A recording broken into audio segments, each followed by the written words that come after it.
Sissel brought me a rooster to train one time, and this rooster was very noisy. He was happy all the time. So I trained him, and I'd exercise him, and he was just so noisy. He had a great mental attitude, so I named him Radio. I gave him the name Radio because he talked all the time, and that name has stuck with those chickens since 1962.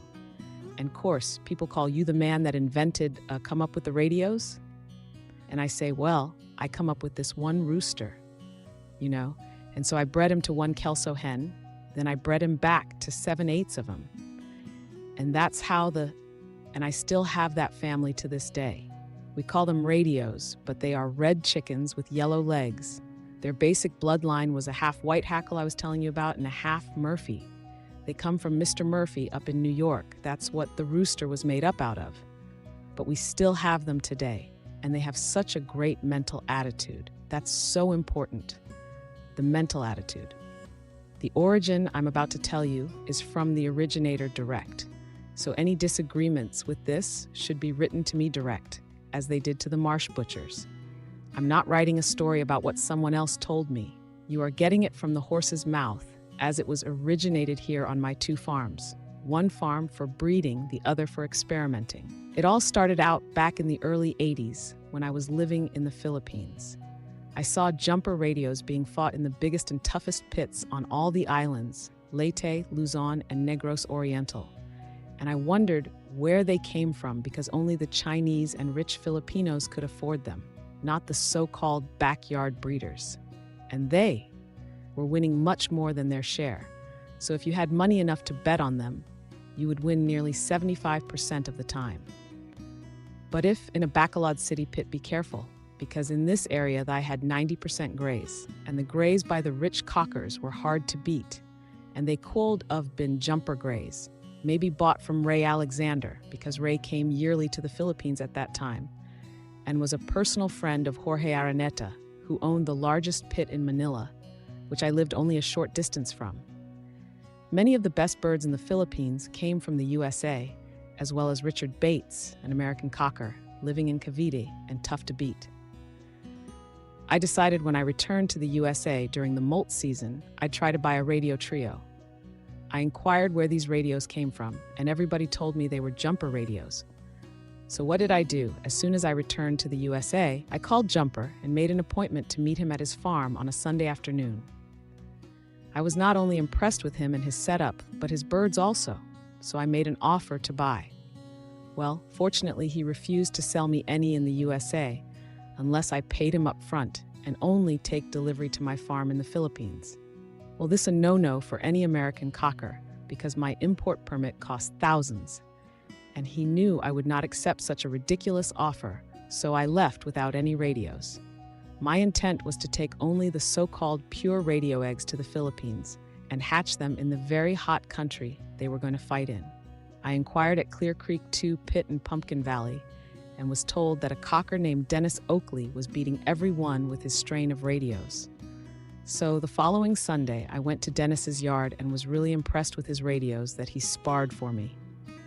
It boiled down to 2 pure bull stags, so he knowing his fowl, I asked him to pick the one he thought would make the best brood cock. It ended up dark red and white-legged. It had large diameter legs, and the upper part of the leg was really muscled, and right away I knew he had plenty of lower power. His eyes were big, his wings tough and back, and the spurs were very low on his legs.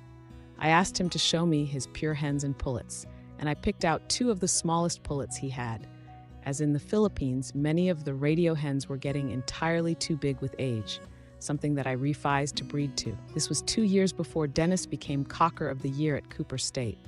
Thank goodness Jumper didn't sell to me, because every bit of my foundation radios have turned out to be superior, which I accept as pure luck. God was on my side that Sunday. Well, as the years passed, Dennis Oakley became Cocker of the Year at Clear Creek 2, our local pit, which is tough. And if you don't believe me, try it or ask Oscar, Ray Alexander, Carol Neesmith, and the top cockers in Alabama and Tennessee. Well, to face the facts, here is the same blood that I'm sitting on that Dennis beat the big boys with, so I was smart enough to ask the genetic experts how to breed them.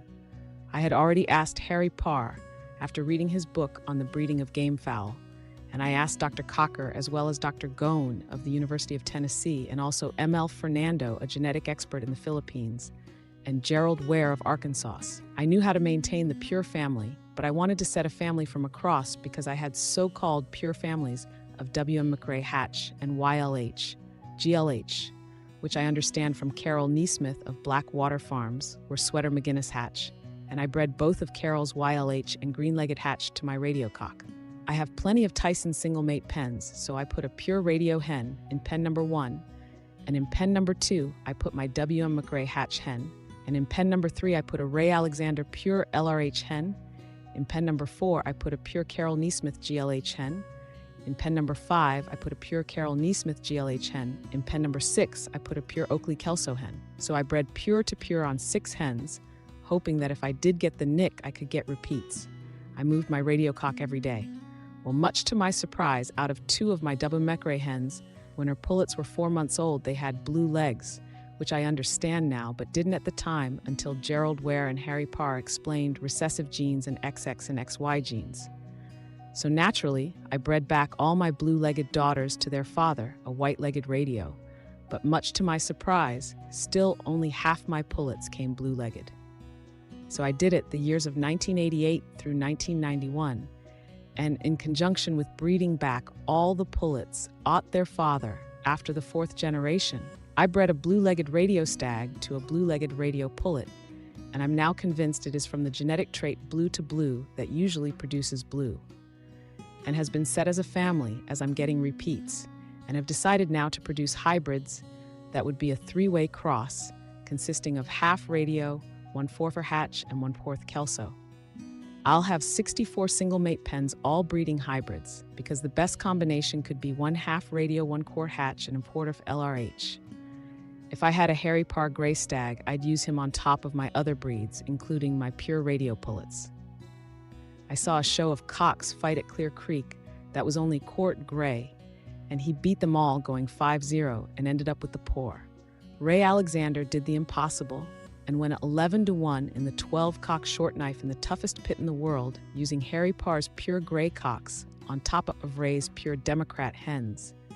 I'll try to catch him someday using Harry Parr's pure gray cocks, top of my pure radio hens also on my half radio, half LRH hens. I have never had any 4-way crosses on my yard, period.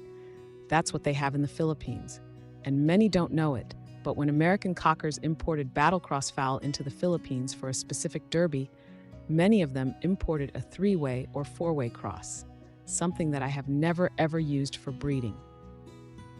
If the Lord is willing, and the creeks don't go dry, I'll be in Mexico with my blue-legged radios and crosses in 1992.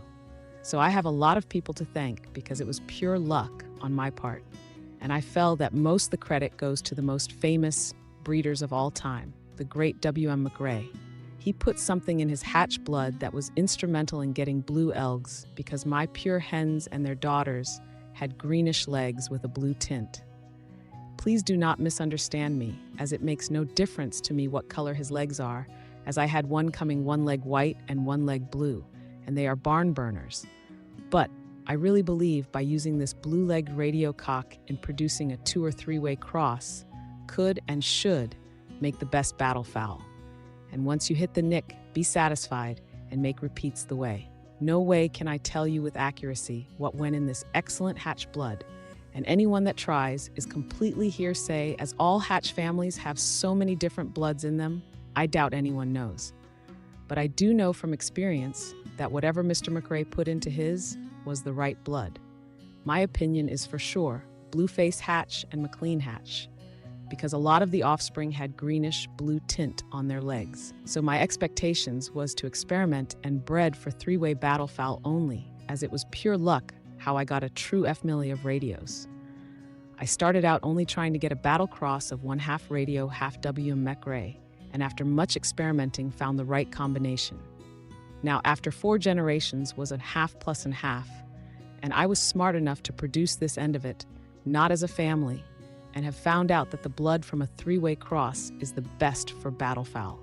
Without the family to begin with, you can't get the 3-way cross.